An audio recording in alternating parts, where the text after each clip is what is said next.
Julia Watson, Professor of Comparative Studies and Associate Dean for Recruitment and Diversity at The Ohio State University.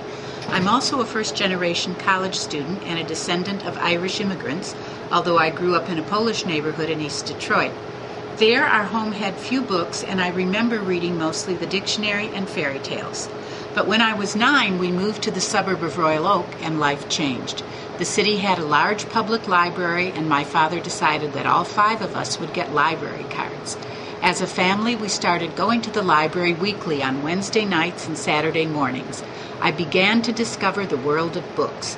The rows of biographies of famous Americans, Red for Boys and Blue for Girls. I liked coming-of-age series like The Little Home on the Prairie and Anne of Green Gables, and later Alexander Dumas's historical novels about the Four Musketeers. Summers I could read from morning till night and write reports on my books for the library's reading contests. My mother checked out magazines and stiff plastic covers that we devoured. And behind closed doors I read my father's avant-garde fiction, Burroughs, Kerouac, Frank O'Hara. Eventually he brought an atlas and a set of encyclopedias and subscribed to several magazines from Reader's Digest to Partisan Review.